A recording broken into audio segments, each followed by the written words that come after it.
From the PEP Radio Newsroom, this is the Hourly News Blast. Advocate is reporting many Key West residents protested Florida's removal of a rainbow crosswalk by painting their fences in the same colors, only to be met with city fines. Now, a federal lawsuit backed by the American Civil Liberties Union challenges that punishment on First Amendment grounds.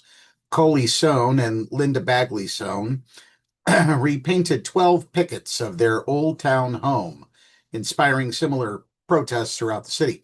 But code complaints with the city prompted Key West officials to cite the lesbian couple with a threat of $250 fines each day until the fence was repainted white. Now, the ACLU said that equates to political censorship. The government cannot enforce a law against people who express particular messages or views while ignoring violations with different content or messages, said ACLU of Florida attorney Nicholas Warren. That's selective enforcement and it's illegal.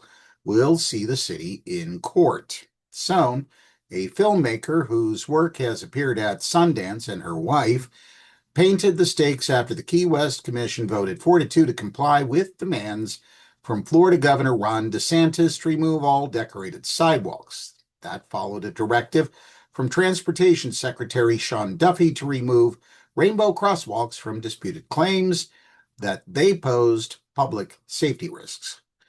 To protest the city's removal of the rainbow crosswalks, we painted some of our fence pickets in rainbow colors, showing that our community still stands for inclusion, Sohn said. No one should lose their right to speak out simply because those in power disagree with a message, and the government can't single out some views over others, deciding how to enforce its laws. That's what the First Amendment protects us from. While more than 50 homeowners in Key West followed the example of the Bagley-Sohn household, the city cited the couple after receiving a complaint from Penny Walker Porceau, a neighbor who has posted anti-LGBTQ messages on social media, according to the lawsuit. In other words, a total and complete bigot. Homophobe.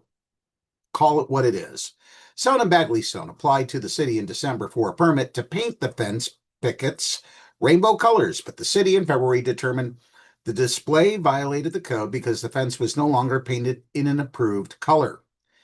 Pray tell, what happens when rainbows appear over Key West, as they often do, because Key West is located in between the Gulf of Mexico and this little body of water called the Atlantic Ocean? What happens when rainbows just fly in the sky? Who do you cite? God? Morons. The couple painted the fence posts white on March 26 to avoid further fines. Now most residents with painted fences have done the same, the lawsuit said, but the lawsuit notes that many homes in Key West have doors and shutters painted in colors that don't comply with city code, including the very colors used in the rainbow fence pickets. Pictures in the federal complaint show examples around the city that never attracted code enforcement's attention. That suggests it's the use of the colors in a familiar pattern associated with the rainbow flag and the LGBTQ rights movement that triggered enforcement, according to the lawsuit, like the removal of crosswalks. The complaint argues this suggests political motivation behind the city's actions.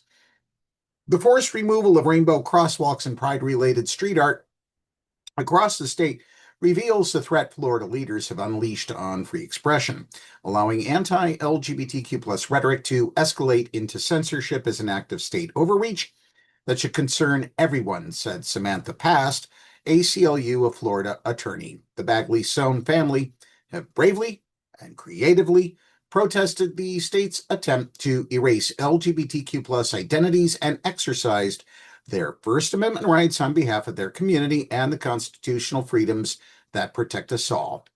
That's the News Blast for this hour. The PEP Radio YouTube channel offers daily posts with news updates from midnight till midnight. So we're doing it 24 hours a day, 7 days a week. All you have to do is turn into the PEP Radio YouTube channel. PEP Radio is available on the Live 365 app, the PEP Radio page at paequality.com, Roku, and Alexa, and wherever else you find streaming radio. Up next, we have the Meadville area weather forecast here on PEP Radio.